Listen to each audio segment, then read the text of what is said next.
Irmãos, nós estamos há uma semana, de domingo a domingo. Hoje é o 6º culto dentro do tema Despertando 2018. No primeiro culto nós falamos sobre o tema Deus, a Igreja e a oração, e falamos sobre aquela oferta que Deus faz a Salomão: peça o que você quiser pedir. Deus está motivando Salomão a orar, e o pedido de Salomão, a maneira como ele pediu, a humildade, o quebrantamento, e foi uma felicidade tremenda, motivou Deus a responder. Motivou tanto que Deus disse para Salomão o seguinte: olha, estou muito feliz com o seu pedido, então eu vou dar a você o que você pediu e darei muito mais. Então, a partir dessa premissa é que nós estamos participando de uma semana falando sobre oração, Um Deus que nos motiva a orar, e o crente, se ele orar sincero e honestamente, ele motiva Deus a atendê-lo. Deus estabeleceu esta relação e nós precisamos nos apropriar dela. Na segunda-feira nós falamos sobre estamos em guerra, e falamos sobre a vida cristã como uma verdadeira batalha espiritual, em que nós enfrentamos um inimigo muito forte. Entretanto, já foi vencido por Jesus, e em Cristo Jesus nós teremos condições de vencer em qualquer momento. Na terça-feira nós falamos sobre rebelando-se contra o inimigo, Não podemos negociar com ele, não podemos dialogar com ele, nós precisamos partir para a contraofensiva. Isso fazemos na dependência de Deus. Sujeitai-vos, pois, a Deus, resisti ao diabo e ele fugirá de vós. Então nós falamos sobre rebelando-se contra o inimigo. Na quarta-feira falamos sobre só há um Deus interessado em nossas orações, só um Deus interessado em nós, que nos ama e está disposto a nos ouvir. Na quinta-feira, ontem, nós falamos sobre o Deus que responde. Não só ele nos ouve, não só está interessado em nós, mas ele tem poder para responder, para atuar poderosamente em nossas vidas. Hoje eu gostaria de falar sobre, nós estamos dentro de uma série de estudos também, de leituras, que é no primeiro livro e no segundo livro dos Reis. Falamos sobre a experiência de Salomão, a experiência de Ezequias. Se a semana tivesse mais uma semana, eu ia falar sobre a experiência de Josafá, mas vai terminar domingo, vocês podem ficar tranquilos, vocês vão ter uma semana de descanso, Então hoje nós vamos falar sobre quando o inimigo levanta acampamento, o que fazer,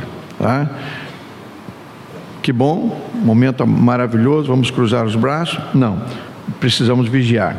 Amanhã, se Deus permitir, Deus, a confissão e as bênçãos. Então nós vamos falar sobre o lugar da confissão dentro da experiência da oração. No domingo pela manhã, uma mensagem falando: nunca teremos uma vida normal e calma. Nunca teremos uma vida normal enquanto estivermos neste mundo. E à noite nós teremos o musical Experiência com Deus.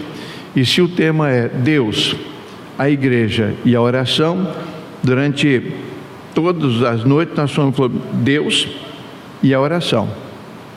No domingo eu quero falar sobre a igreja, como a igreja está se comportando em relação a esses dois lados, Deus e a possibilidade da oração. Conto com as orações dos irmãos. Eu tenho dito que as mensagens serão disponibilizadas, mas Rafael ontem tentou me convencer mais uma vez que esse negócio de DVD está ultrapassado. E está ultrapassado. Eu acho que é o pessoal do som que está conversando com ele, pressionando, conversa com o pastor. E eu já até me convenci de que podia ser LP mesmo, fita cassete, mas ele acha que se a gente simplesmente disponibilizasse as mensagens no YouTube, alcançaríamos um auditório maior, é verdade, mas fica aí também. Vamos com certeza disponibilizar, porque o objetivo não é vender, não é vender simplesmente para ter dinheiro para o presente de aniversário. um DVD R$10 com 9 mensagens, não estamos cobrando, né? Seria uma oferta simbólica. Aí ele diz, não, uma oferta simbólica as pessoas podem dar, né, e acessar depois lá no YouTube. Então tudo bem, vamos ceder assim, né? Vamos ceder e teremos as duas possibilidades. Alguém que já encomendou o DVD, nós vamos fazer, não podemos, né, voltar atrás, mas vamos sim disponibilizar todas as mensagens no YouTube, o pessoal está autorizado a isso.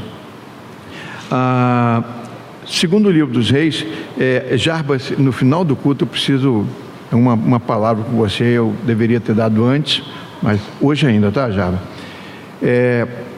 No segundo livro dos Reis, no capítulo 19, versículos 35, nós estamos encerrando aquela caminhada do rei Ezequias, né, que teve altos e baixos e teve um momento de grandes experiências, né, de oração. Ontem nós vimos como ele foi feliz, como ele tratou o inimigo, como ele, ao invés de reunir os generais, de, né, chamar os seus ministros, preparar uma estratégia de guerra, diz o texto que ele pega a carta que Senaqueribe mandou através do general Rabsaquer e foi ao templo, né? Se refugiou no templo, foi ao templo para orar, e lá abriu a carta no altar, né, e orou, entregou as ameaças e toda aquela zombaria de Senaqueribe, na verdade, não alcançava o rei Ezequias nem o seu povo, era contra Deus. Então Ezequias decidiu declarar uma batalha no campo certo, no campo de Deus, da dependência de Deus. E nós então hoje vamos ver o que aconteceu, tá? Então, se você está aí com a sua Bíblia aberta, eu vou ler segundo livro dos Reis, capítulo 19, versículos 35 a 37. Diz assim, 35: naquela noite, ou seja, depois que Ezequias foi ao templo, a leitura do templo de ontem foi essa: eu defenderei e protegerei esta cidade por causa da minha honra e por causa da promessa que fiz ao meu servo Davi, eu, o Senhor, falei.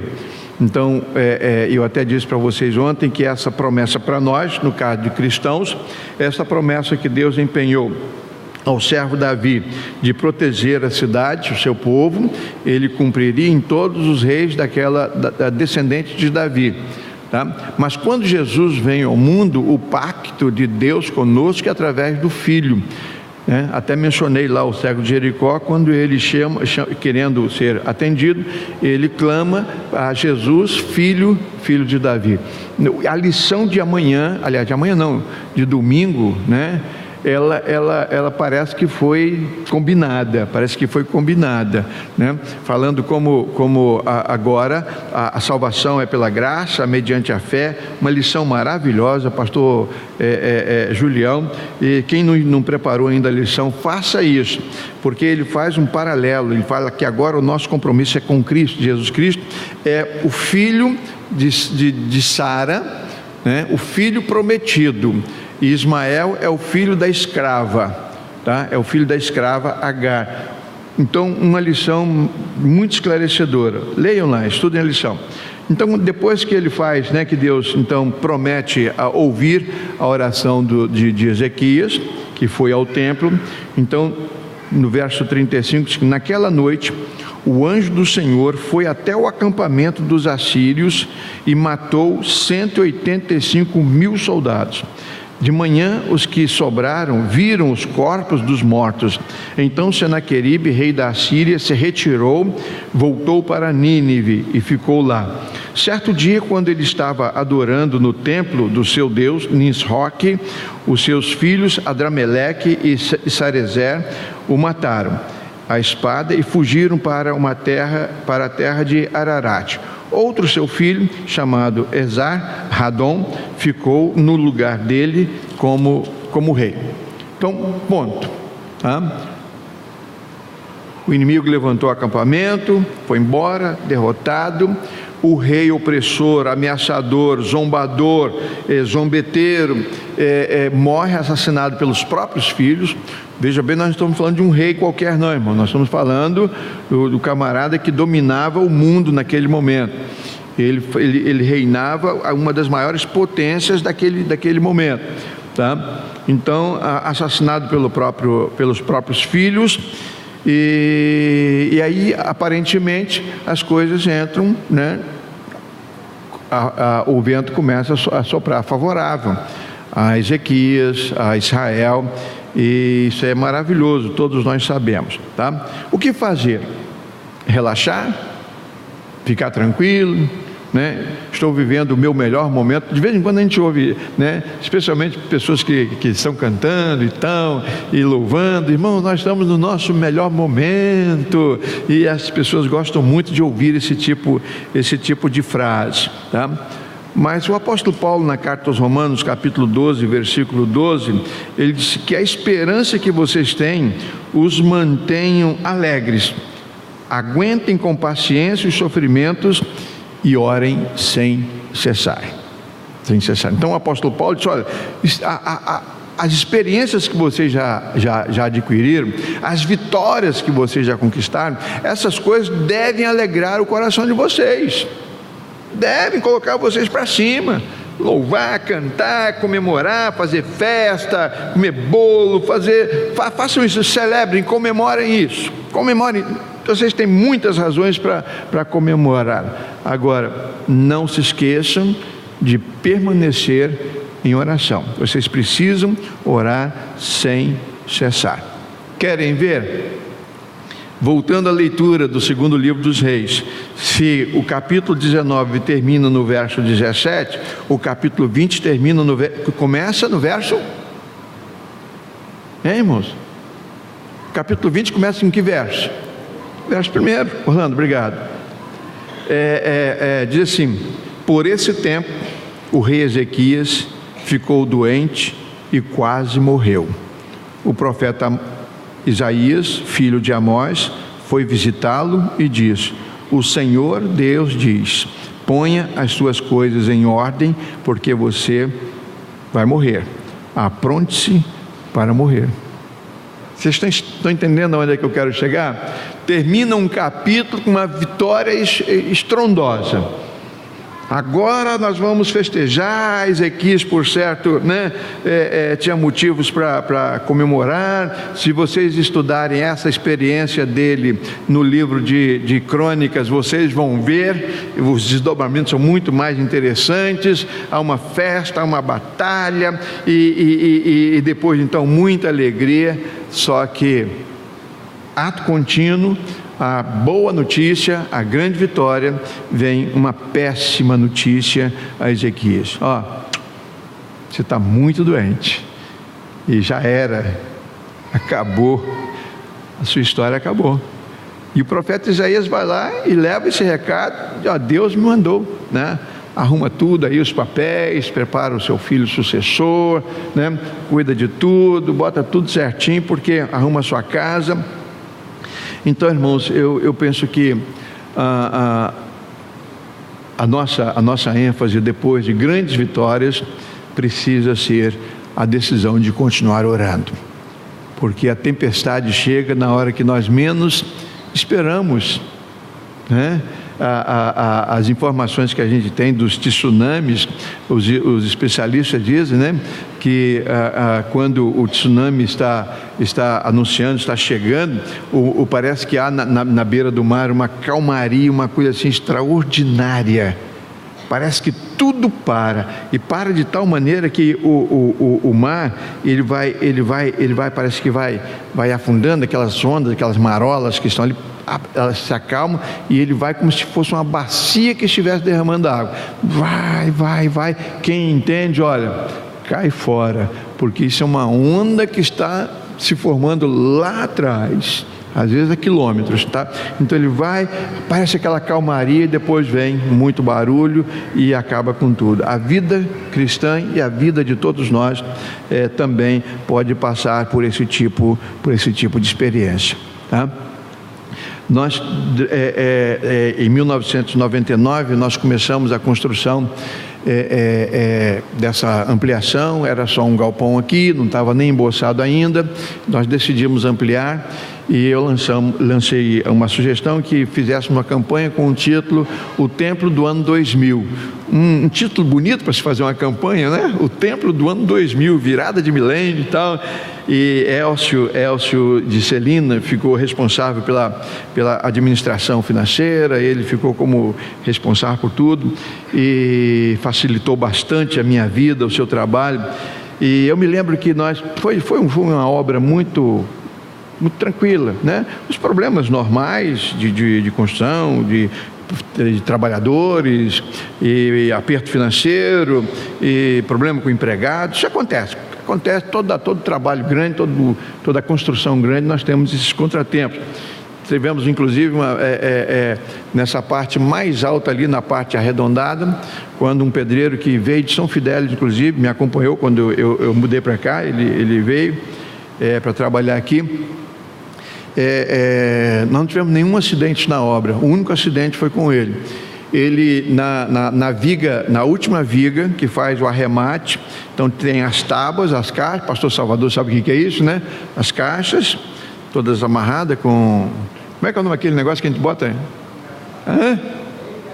É isso aí que ele falou, né?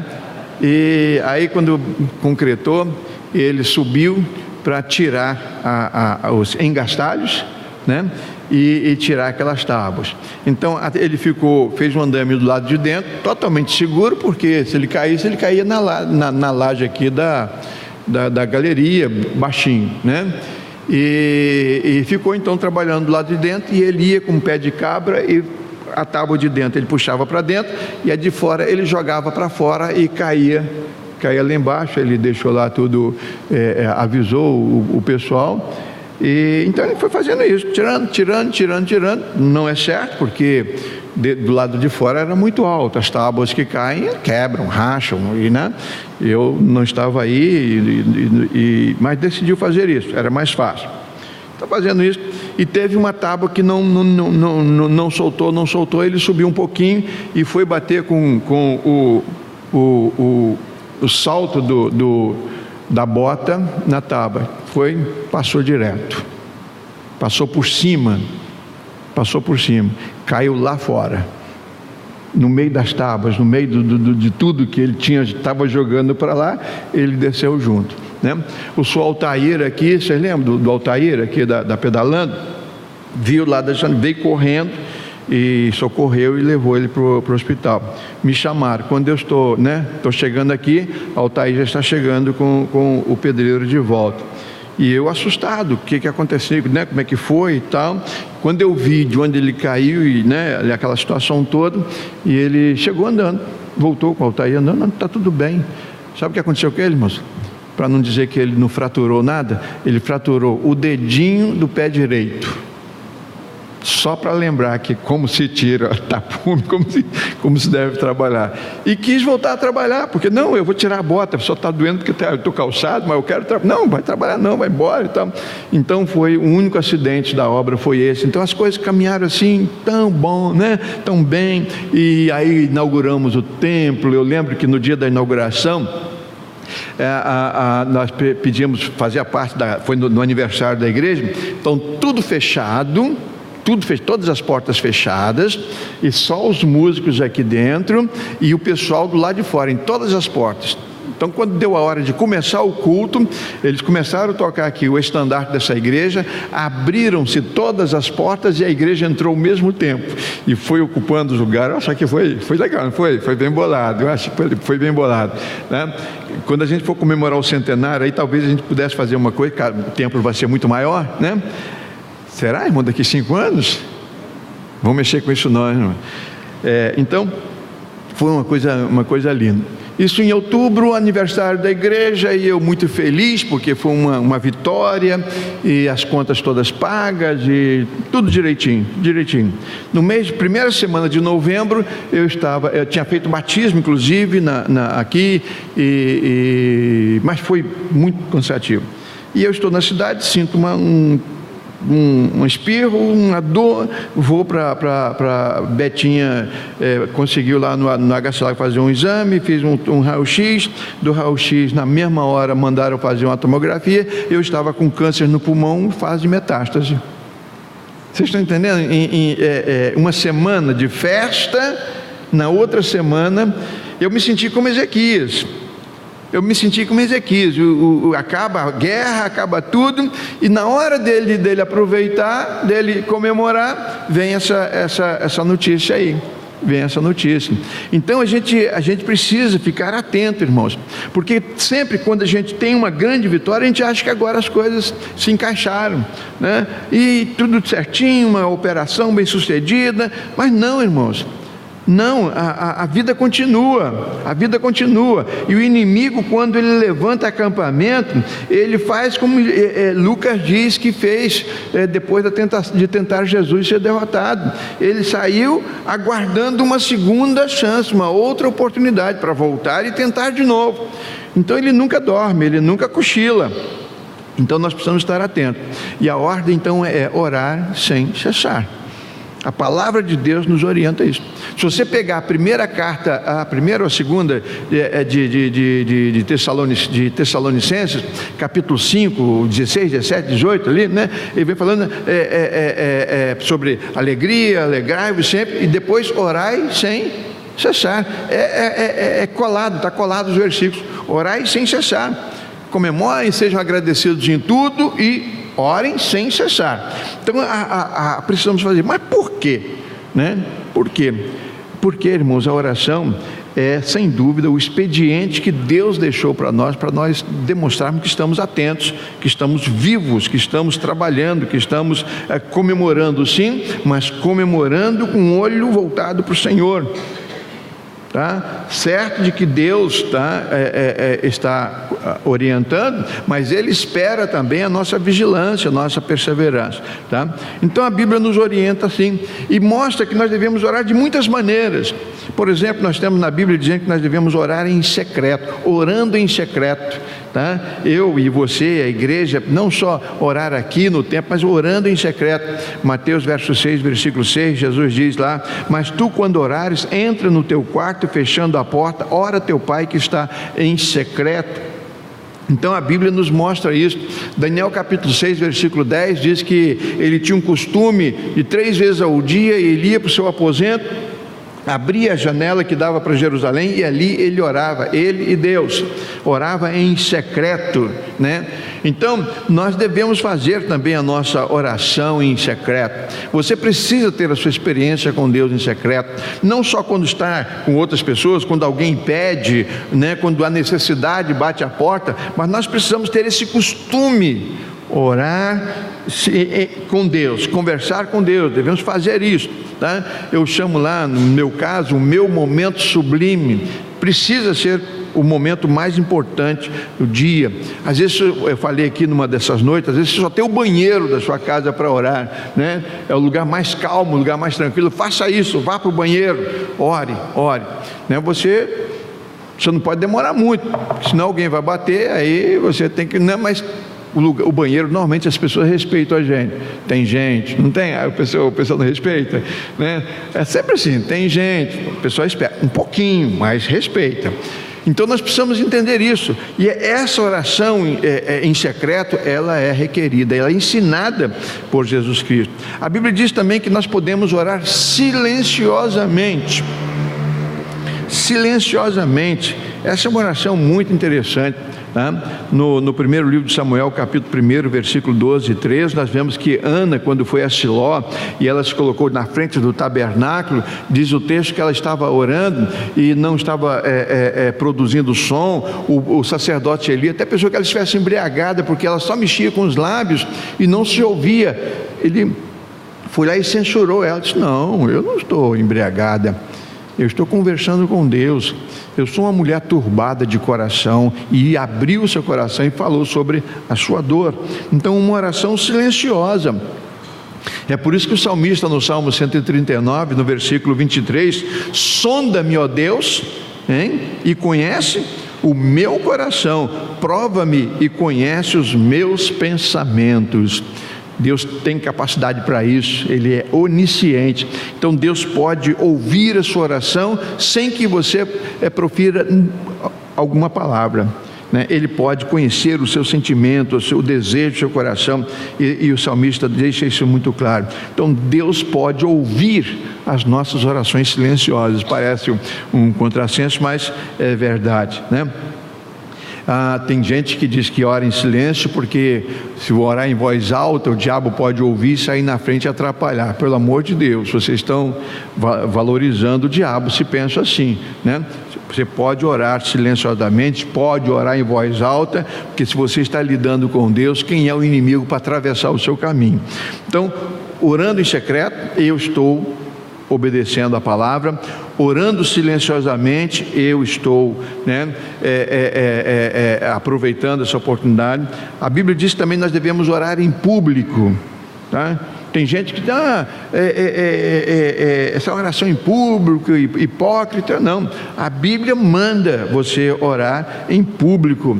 Em João capítulo 11, versículo 12, Jesus está lá, né, orando, e ele disse, eu sabia que sempre, ele está falando com o Pai, tá? Eu sabia que sempre me ouves, mas por causa da multidão que está em redor, é assim que falei, né, para que eles creiam que tu me enviaste. Então Jesus, ele só em pensamento já estava em sintonia com o Pai, mas ele ora em público, ele ora em voz alta para que as pessoas pudessem compartilhar, né, e saber que ele estava falando em nome do Pai. Então nós devemos orar em público, sim. Praças, restaurantes, na hora da alimentação. Você tem vergonha de orar no restaurante, hein? Nós não podemos ter vergonha, né? E orar no restaurante, em qualquer lugar. Em qualquer lugar. Eu estava fazendo um sepultamento lá no cemitério de Ricardo Albuquerque, lá no Rio, e uma ovelha da minha igreja. E quando eu terminei de fazer a oração, alguém chegou para mim e falou assim, o senhor pode orar ali na capela ao lado? Né? O senhor pode orar na capela ao lado? E eu disse, posso sim. Agora, a pessoa, a família que está lá, permite? Não, eu sou filho, foi meu pai que faleceu, e a minha mãe está sentada lá. Eu já fui lá e eu ouvi o senhor falar que eu queria que o senhor fosse orar lá na capela ao lado. Então, a própria necessidade, as necessidades, né, que às vezes requerem isso, tá? Eu me lembro que eu fui lá, quando eu cheguei lá, estava todo mundo de branco. Era o sepultamento de um homem que era de um centro de Umbanda, né? A mãe de santo estava lá com aquela roupa comemorativa, inclusive, seu turbante, e muita gente espalhada lá. E quando eu cheguei assim, falei assim, meu Deus, onde é? Né? Eu já tinha dado a minha palavra que podia orar na capela ao lado, agora eu precisava orar, né? Então eu fui direto, pedi o rapaz que me levasse a mãe dele, e eu falei assim, a senhora está concordando que eu dei uma palavra? Assim, estou sim, gostaria que o senhor desse uma palavra. E então eu fiquei ali na cabeça ali do caixão ali, né? Muita gente, e eu comecei a falar, olha, eu estou aqui a convite da senhora fulana de tal, né? A pedido dela. Então, se a família está autorizando, não é pastor, não é padre, nem que vai proibir, porque a gente lida com a família nessas horas, né? E a mãe de santo veio e ficou do meu lado. Ela encostou-se em mim e cruzou os braços. Aquele zagueiro com atacante, estou aqui, se pular eu te derrubo, né? Ficou ali do meu lado assim, né? Calado. Aí eu estava com o Novo Testamento no bolso, aquele pequenininho, né, dos Gideões Internacionais, e eu comecei a falar. Então, disse, olha, eu estou aqui a pedido, não tive o privilégio de conhecer o senhor fulano de tal, que faleceu, né, e como não tive a oportunidade de conhecê-lo, e muito menos conhecer a família, eu não posso falar nada a respeito dele. Não tem como falar nada a respeito dele. Mas eu quero falar a respeito de uma pessoa que pode consolar a senhora, pode consolar os filhos, pode cuidar de vocês. Aí tirei do bolso o Novo Testamento, abri numa passagem, né? E comecei a ler e preguei. Aí no meio da pregação, a mãe de santo que estava assim,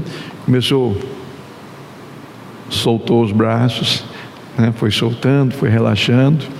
voltou para o lugar dela e sentou lá. E eu tive uma oportunidade, irmão, de pregar quase 1 hora. Essas coisas você tem que aproveitar, essas oportunidades, né? E a minha desculpa era o seguinte: enquanto o coveiro não chegar, porque eles estavam fazendo o sepultamento lá da minha ovelha, né? Eles estavam lá trabalhando. Então, enquanto o coveiro não chega, você tem a oportunidade de falar. E Deus é maravilhoso. Então, o pedido foi esse: você pode orar na capela ao lado? Posso, tá? Então, irmãos, você pode orar em secreto, você pode orar silenciosamente, mas você também pode e deve orar em público. Não tenha vergonha. Eu não sei bem essas palavras e tal. Se você não sabe bem as palavras, fala para Deus o que você souber, e Deus entende de tudo. Deus entende português. Se você falar em japonês, Ele vai entender. Você pode falar em qualquer idioma. Deus é poliglota, tá? E se você não... Eu estava visitando uma senhora que havia se convertido, e umas irmãs pediram para... Aquele jeitinho das irmãs, né? Pastor, domingo passado uma senhora foi à frente e ela está com o marido muito doente e tal. O senhor pode ir lá fazer uma visita? Aí marcamos lá, porque quem fazia esse trabalho era o seminarista Jorge Belídio. Até contei uma experiência dele nessa semana. Ele que cuidava dos novos crentes. Então eu fui. Quando cheguei lá, a mulher ficou muito feliz e pediu oração pelo marido, que estava muito doente. E ela disse: eu queria muito aprender a orar, eu não sei orar, né? Eu não sei orar, eu tenho dificuldades para fazer essas orações bonitas que essas mulheres fazem. E eu disse para ela: a senhora sabe chorar? Chorar é o que eu mais sei. Então, derrame-se em lágrima diante de Deus pelo seu marido. Derrame-se em lágrima, chore por ele diante de Deus e pense naquilo que a senhora quer que aconteça com o seu marido, e eu tenho certeza que Deus vai atender a senhora. Então, a oração, ela precisa acontecer, de um jeito ou de outro, tá? Então, se você não sabe pronunciar palavras bem escolhidas e decoradas, chore diante de Deus. Não tenha vergonha, e Deus vai atender a sua oração. Então, nós devemos orar em público. A Bíblia diz também que nós devemos orar na igreja, né? Orar na igreja. Atos 12, versículo 5: Pedro, pois, estava guardado na prisão, mas a igreja orava com insistência a Deus por ele. Então a igreja orando. Pedro nem estava lá, ele estava longe, mas a igreja estava orando. Nós precisamos orar mais como igreja, irmãos. Às vezes a igreja ela faz um culto e só ora pro forma. Está na hora de cantar, canta. Está na hora do pastor pregar, prega. Está na hora de orar, ora, tá? E ponto final, só para cumprir uma agenda. Não, a igreja precisa orar. Nós precisamos orar. Alguém essa semana falou: pastor, fica chato, seria imitar a igreja católica se a gente durante a semana vir aqui durante um dia, a pessoa está até aqui na minha frente, né? Chegar aqui, sentar sem ninguém aí, orar aqui dentro. Eu falei assim: rapaz, eu faço isso, né? Não dá vontade, não? Está por aí, dá uma chegadinha, não tem ninguém, em silêncio. As meninas às vezes estão aí limpando, mas elas não atrapalham. Em cima, senta lá, senta num banco, senta na cadeira dessa aí, orar, não tem problema, né? Coisa boa, coisa boa.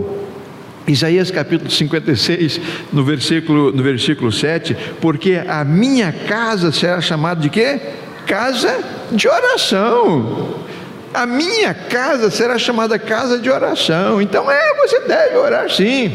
Você pode, deve, precisa vir aqui orar com os irmãos, orar sozinho, orar de manhã, orar à noite, né? Eu sonho, irmãos, com uma igreja localizada num lugar em que ela possa ficar com as portas abertas 24 horas por dia. É o meu sonho. Qualquer hora que alguém estiver passando ali, vai ter alguém tomando conta. Posso entrar para orar? Pode. Lá, a porta aberta. Todas as igrejas que eu pastoreei, inclusive essa, eu já falei isso para os irmãos, todas as 3. Primeira, todas as 4.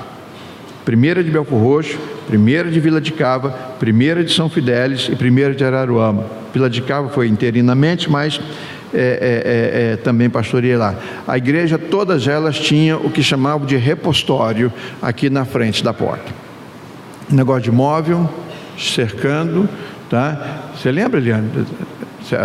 A Eunice Viana deve lembrar, né? É da época dela. Então, as pessoas entravam, as portas, duas portas para lá e uma para frente. Ficava sempre fechado. O visitante chegava, ficava ali, né? Se o recepcionista abre, ele entra. Se não, tem que aguardar. Estão orando, estão cantando, tá? Ficava sempre fechado, sempre fechado. Em todas as igrejas eu pedi para tirar. Tomava posse. Lá em São Fidélis era a coisa mais linda, umas madeiras envernizadas, uma coisa linda. Mas pastor, é tão bonito, é tão tradicional. Eu falei assim, pois é, mas eu acho que a igreja tem que ficar com porta aberta, escancarada para a rua, irmãos. A porta dizendo que é para as pessoas entrarem. Em Belfor Roxo tinha lá um ponto de ônibus em frente à porta da igreja, tem até hoje. Uma guarita, né? E então os irmãos tentaram me convencer, pastor, vai ter uma confusão, gente lá de fora, eles vão atrapalhar o culto aqui dentro. Eu falei assim, ninguém lá de fora atrapalha culto dentro de igreja. Quem atrapalha culto dentro de igreja são as pessoas de dentro. É gente conversando, gente brincando, gente pintando cabelo, e hoje antigamente não tinha, né? Gente mexendo no celular. É exatamente isso que acontece. Quem atrapalha é quem está aqui dentro, lá de fora não atrapalha não, irmãos. E eu me lembro que quando nós tiramos, as pessoas, enquanto estavam esperando o ônibus, elas ficavam viradas para a igreja, assistindo o culto, participando do culto, até vir um ônibus. Uma vez, dia dos pais, né? Eu pedi, como eu era pai, né? E haveria uma homenagem, eu pedi um seminarista, João Barbosa de Paula, para preparar um sermão, para pregar o sermão no dia dos pais. Ele era seminarista e eu ficaria no auditório. E ele preparou um sermão intitulado como é que é? O melhor filho do mundo. Título do sermão, o melhor filho do mundo. E ele estava falando sobre Jesus, que ele queria falar sobre Jesus, era domingo à noite, mas foi falando sobre os filhos, a importância dos pais. Eu me lembro disso até hoje, né? E tinha lá um camarada lá de fora, no ponto de ônibus. E ele, depois eu fiquei sabendo, né? Ele estava com um saco de cimento, com uma pá e uma enxada dentro do saco de cimento. Ele fez assim, ó, e carregando aquilo ali, parado, esperando o ônibus. E ele ficou encantado com o coral, ele ficou encantado com a igreja cantando. Aí o recepcionista, o Homer, que era vice-presidente da igreja, ele tinha o costume de passava a palavra ao pregador e ele ia para a porta, ele sempre fez isso. Aí quando ele chegou lá e viu, ele vendo aquele camarada lá direto, disse, você não quer entrar? Eu disse, rapaz, eu gostaria muito, mas olha só, estou todo sujo, eu estava batendo uma laje, um amigo aí batendo uma laje, nós estamos vindo uma feijoada, estou todo sujo, estou com inchado. Não, mas não tem problema, rapaz, você quer entrar? Quero. Aí ele foi lá, juntou aquilo lá, botou no cantinho lá, senta aí, se você não quiser ir lá para frente, você pode ficar aqui atrás mesmo, fica à vontade. E ele entrou, e o João fez o apelo e ele se converteu. Era um pai de santo, irmãos. Ele tinha perdido 2 filhos, estava com o coração completamente arrasado, e agora um camarada pregando sobre o melhor filho do mundo. Era coisa de Deus, era para ele. Se a gente tivesse aquele negócio lá obstruindo lá, ele teria ido embora, talvez nunca tivesse se convertido. Você está entendendo? Então a palavra de Deus que diz que a casa, o templo, você não pode resumir a sua religiosidade ao templo, não. Só que ser crente aqui também não, mas isso aqui é importante demais.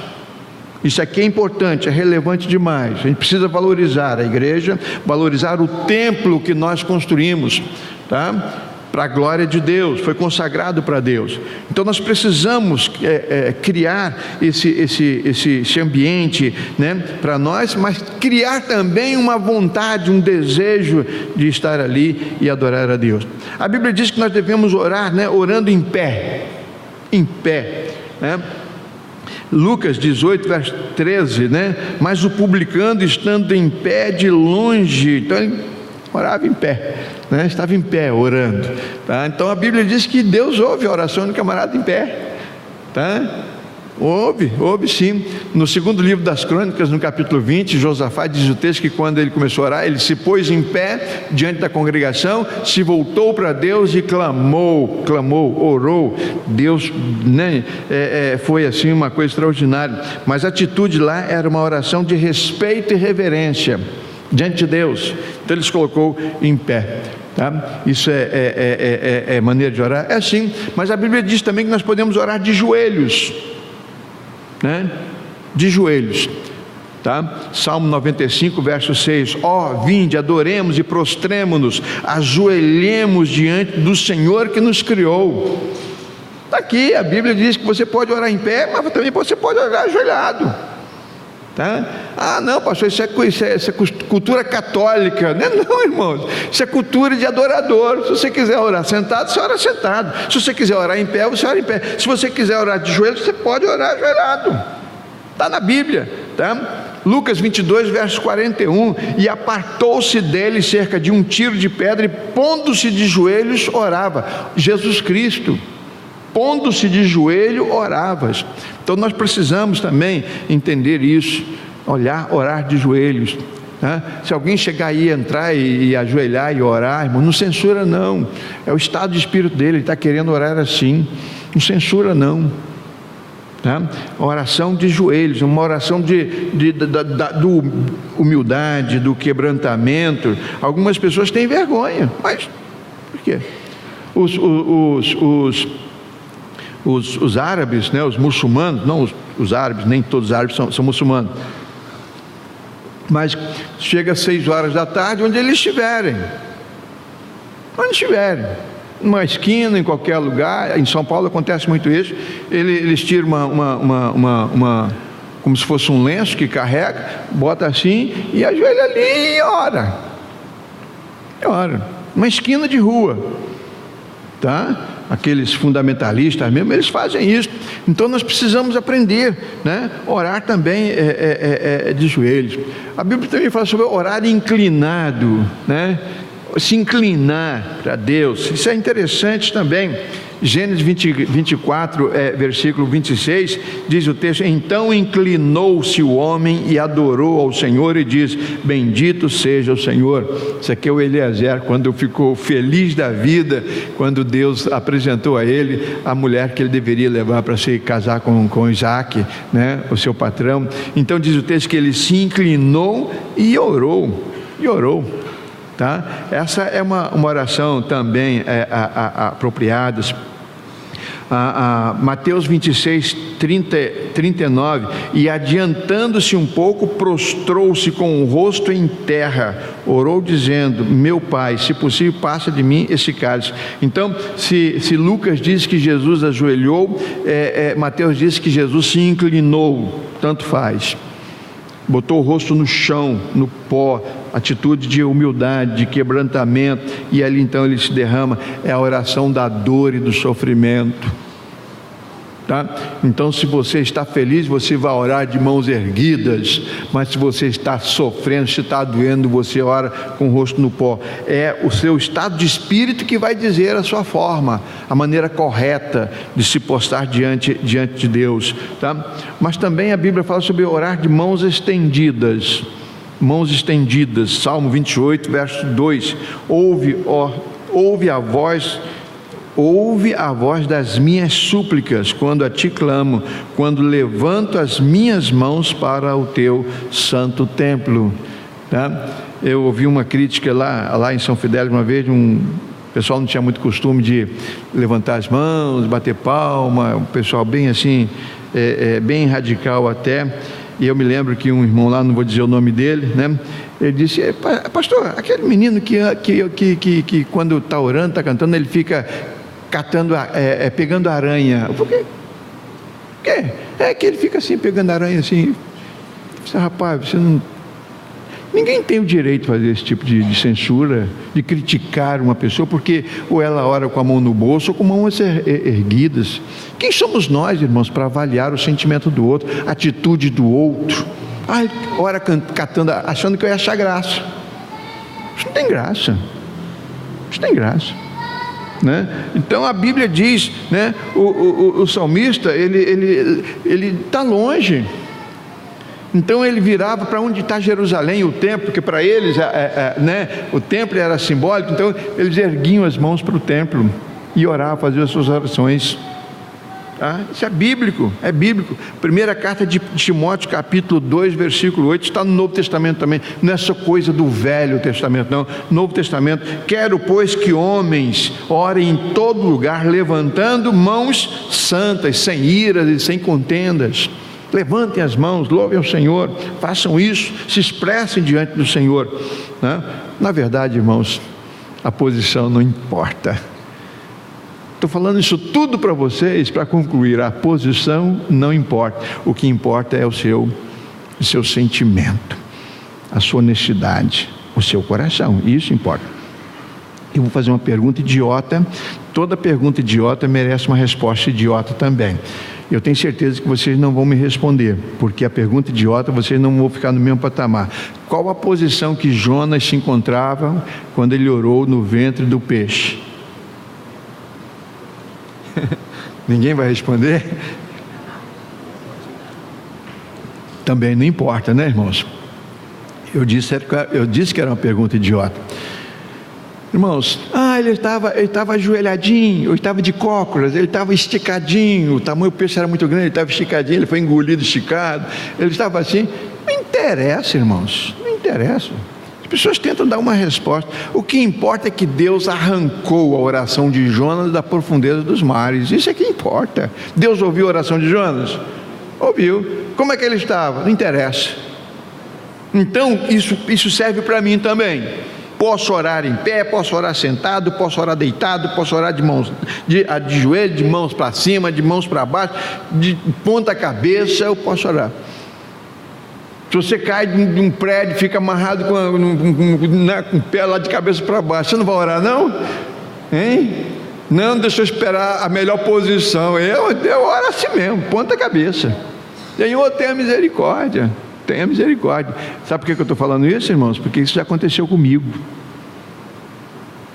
Fui consertar o telhado da primeira igreja batista em Belfor Roxo e caí lá de cima, desci de cabeça, bati com a cabeça no chão, arranquei as unhas, eu tenho as unhas aleijadas, tentando apoiar, e fui levado para um hospital no Rio de Janeiro com a cabeça, parecia até um ET. Isso aconteceu na terça-feira. Na quarta-feira à noite eu estava no púlpito pregando. Do mesmo jeito que inchou, desinchou. Tiraram o raio-x, minha cabeça é dura, irmãos. Tiraram o raio-x, irmãos, era muito alto. Bati fora numa laje, bati de cabeça. E eu me lembro que essa queda, irmãos, é muito rápida. Mas, Senhor, tenha misericórdia, deu para falar. De ponta cabeça. Senhor, tenha misericórdia. Você só pensa nisso. Você vai pensar, Senhor, bota um colchão, bota uma rede. Não, Senhor, tenha misericórdia. É tudo que você pode falar. E Deus atende, irmãos. Deus atende. Eu fiquei horrível. Tá? Mas quarta-feira eu anunciei a igreja, tinha lá umas escoriações, a cabeça ficou inchada demais, mas desinchou, voltei ao normal. Quarta-feira à noite eu já estava pregando. Então, de ponta cabeça, você está autorizado pode orar, eu estou autorizando. Tá bom, irmão? Pense nisso. Por que eu estou falando isso, irmãos? Porque nós estamos numa semana em que estamos falando sobre Deus, a igreja e a oração, tá? Então, como tem sido a minha prática, né? Como é que tem sido? Qual a hora certa? Qual o melhor horário? Né? Não importa. Ore sem cessar. Se você está num momento muito bom, né?